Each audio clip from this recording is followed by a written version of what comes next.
मुझसे गलती हो गई, मैं आइंदा कभी ऐसा नहीं करूंगी। ऐसे कैसे छोड़ दूं? तुझे इतनी बार कहा है कि मेरी बेटी की चीजों को हाथ लगाने की कोई जरूरत नहीं है, लेकिन तू है कि अपनी गंदी आदतों से बाज ही नहीं आती है। आज तो तेरी हड्डियां तोड़ कर ही रहूंगी। माँ, इसे इतना मारो कि आइंदा मेरी चीजों को हाथ लगाना तो दूर, उसे देखने से भी ये डरे। 6 साल की किंजल को उसकी चाची हेमलता बहुत बुरे तरीके से डंडे से मार रही होती है। किंजल की इतनी तेज तेज रोने की आवाज सुनकर किंजल का चाचा मोहन भागता हुआ किंजल के पास आता है और हेमलता से डंडा छीन लेता है। तुम्हारा दिमाग तो खराब नहीं हो गया जो इतनी बुरी तरीके से इस मासूम बच्ची को मार रही हो? ये कोई मासूम बच्ची नहीं है, पता है, ये हमारी परी के खिलौने के साथ खेल रही थी। खिलौने के साथ खेल रही थी तो इतनी सी बात पर इस तरह से बच्ची को कोई मारता है क्या? कम से कम भगवान से तो डरो। किसी बिन माँ बाप की बच्ची पर इस तरह से जुल्म करना ठीक नहीं है।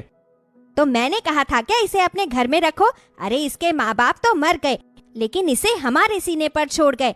मैं तो कह रही हूँ कि अभी भी वक्त है, इसे अनाथ आश्रम छोड़ आओ। चुप करो हेमलता, और परी को अंदर लेकर जाओ, वरना मुझसे बुरा कोई नहीं होगा।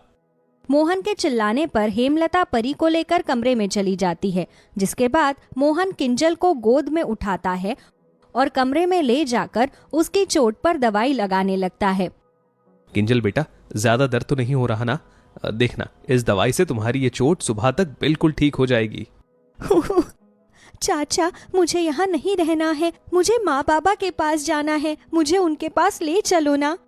बेटा, अगर वो इस धरती पर होते तो तुझे ये जुल्म क्यों सहने पड़ते? चाचा होकर भी मैं तेरे लिए कुछ नहीं कर पा रहा हूँ, मुझे माफ कर दे मेरी बच्ची। मोहन के बड़े भाई अमरनाथ और उनकी पत्नी सेजल का एक कार एक्सीडेंट में देहांत हो गया है, जिसके चलते उनकी 6 साल की बेटी किंजल के सर पर से माँ बाप का साया हमेशा हमेशा के लिए उठ जाता है।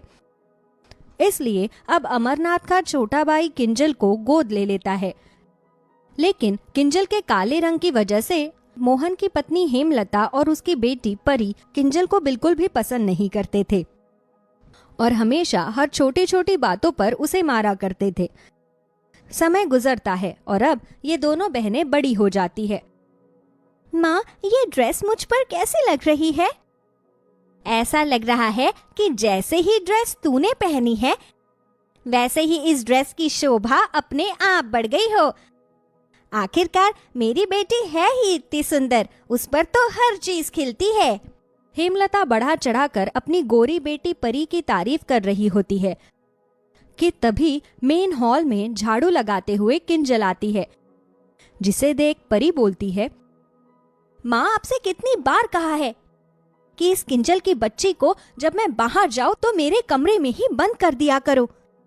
जब भी मैं कहीं बाहर जाती हूँ ये सामने आ जाती है तो सारा दिन खराब हो जाता है मेरा। मैं तो बस झाड़ू लगा रही थी। थोड़ी सी झाड़ू अपनी इस काली शक्ल पर भी लगा लो, क्या पता इस पर से पूरा कालिक साफ हो जाए।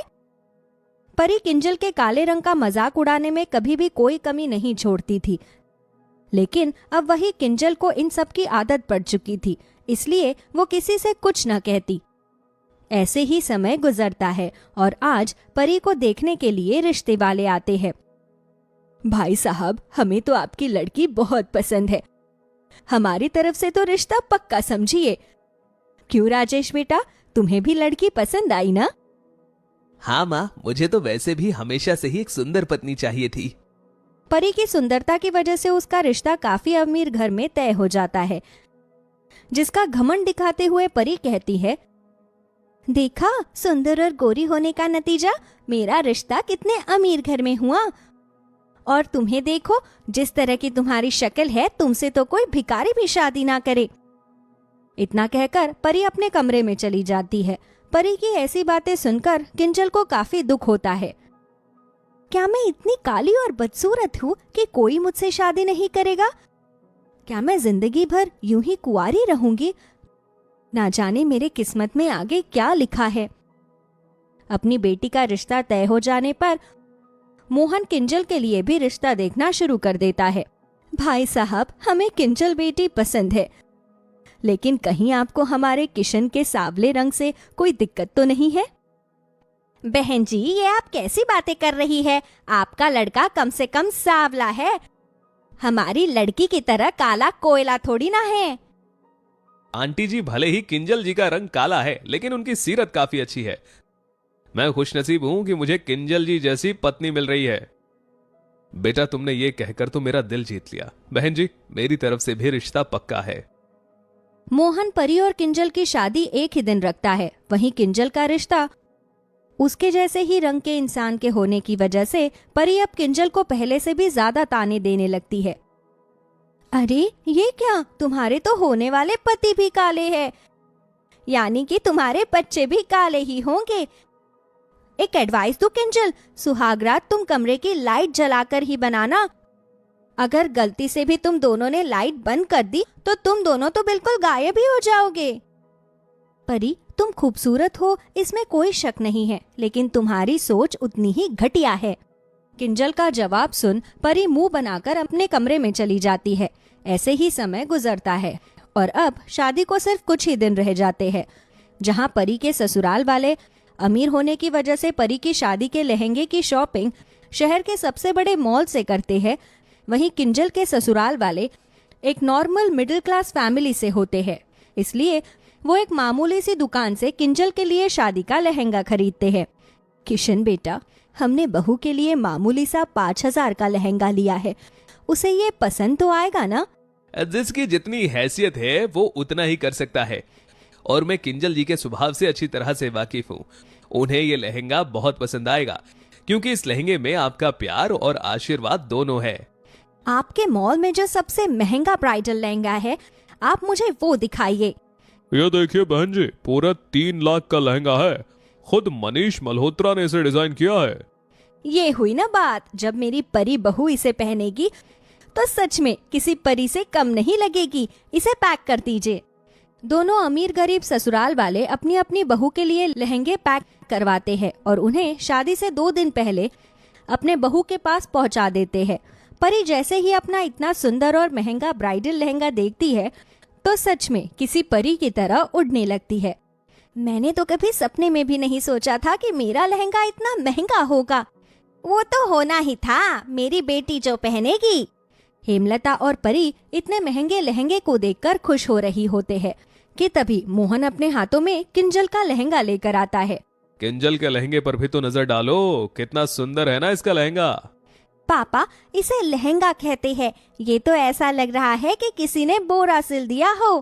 परी किंजल के लहंगे का मजाक उड़ाते हुए उसे जमीन पर फेंक देती है और अपने महंगे लहंगे को लेकर अपने कमरे में चली जाती है, जिसे देखकर किंजल जल्दी से अपना लहंगा उठाती है। किंजल बेटा, मुझे माफ कर देना, इतने सालों में भी मैं परी और हेमलता को बदल नहीं पाया। कोई बात नहीं चाचा जी, अब तो वैसे भी मैं यहाँ से जा ही रही हूँ, उन्हें बदलने की कोई जरूरत नहीं है। ऐसे ही 2 दिन गुजर जाते हैं और आज दोनों बहनों की शादी होती है। दोनों बहनें अपना अपना ब्राइडल लहंगा पहनकर तैयार हो जाती है। थोड़ी देर में बारात आती है और दोनों बहनें नीचे मंडप में आ जाती है। जिस मंडप में परी राजेश के साथ होती है, अचानक से उस मंडप में आग लग जाती है, जिसे देख राजेश परी को बचाने की बजाय भाग जाता है और इस आग में परी की जिंदगी तो बच जाती है, लेकिन आग की वजह से उसका आधा चेहरा झुलस जाता है। सब लोग जल्दी से परी को अस्पताल लेकर जाते हैं। अब सब लोग परी को होश में आने के बाद उसे देखते हैं। छी, तुम कितनी डरावनी लग रही हो। माँ, मैं इससे शादी नहीं करूंगा। राजेश बेटा, ये तुम क्या कह रहे हो? राजेश, तुम तो मुझसे प्यार करते थे ना, तो अब क्या हुआ? हाँ, लेकिन मैं उस सुंदर परी से प्यार करता हूँ, तुम जैसी चुड़ैल से नहीं। चलो माँ, आप मेरे लिए इससे भी सुंदर लड़की देखना। राजेश अपनी माँ के साथ वहाँ से जाने ही लगता है कि तभी किंजल राजेश के पास जाती है और उसे एक जोरदार थप्पड़ मार देती है। तुम्हारी इतनी हिम्मत कि तुमने मुझ पर हाथ उठाया, अब मैं तुम्हें छोड़ूंगा नहीं। दम है तो हाथ तो लगा के दिखा, हाथ तोड़ के रख दूंगी तेरे दोनों। तेरी हिम्मत कैसे हुई मेरे बहन को ऐसा बोलने की? तू उसे नहीं बल्कि वो तुझे डिजर्व नहीं करती। तुम जैसे 36 लड़के तो उसकी एक झलक पाने के लिए मर जाते हैं। खुद तो तेरी शक्ल चिलगोजे जैसी है और इस शक्ल पर तू इतना घमंड कर रहा है, निकल जा यहाँ से, इससे पहले कि मैं तेरा मुंह नोच लूं। किंजल का ऐसा रौद्र रूप देखकर राजेश और उसकी माँ कलावती वहाँ से दुम दबाकर भाग जाते हैं। किंजल, तुम सच कहती थी, इंसान की खूबसूरती हमेशा उसका साथ नहीं देती। देखो, जैसे मेरी खूबसूरती ने मेरा साथ छोड़ा तो सारी दुनिया ने मुझे पराया कर दिया। तुम ऐसा क्यों बोल रही हो? हम सब तुम्हारे साथ है। और घबराओ मत, डॉक्टर से मेरी बात हुई है। एक छोटी सी सर्जरी होगी, फिर तुम्हारा चेहरा बिल्कुल पहले की तरह हो जाएगा। मैंने तुम्हें बचपन से लेकर आज तक हमेशा ताने दिए, तुम्हें माँ से पिटवाया, लेकिन इतना सब कुछ होने के बावजूद भी आज तुमने मेरा साथ दिया। मुझे माफ कर दो किंजल। दुल्हन का शादी का जोड़ा नहीं, बल्कि उसके होने वाले ससुराल वालों का अच्छा होना जरूरी है। किंजल का लहंगा भले ही सादा और सस्ता था, लेकिन उसके ससुराल वाले तो हीरा है। और एक मेरी बेटी का लहंगा भले ही महंगा था, लेकिन उसके ससुराल वाले तो अठन्नी भर के भी नहीं निकले। किंजल बेटा, मैंने आज तक तेरे साथ जो भी किया, भगवान ने उसी का फल दिया है। हमें माफ कर दे बेटा। हेमलता पहली बार किंजल को बेटी कहकर गले से लगाती है, जिसके चलते किंजल अपने साथ हुए सभी अत्याचारों को भूल जाती है। वहीं कुछ दिनों में परी की सर्जरी भी हो जाती है, जिससे परी का चेहरा बिल्कुल पहले की तरह खूबसूरत हो जाता है। और अब हेमलता और मोहन मिलकर दोनों बहनों की धूमधाम से शादी करते हैं।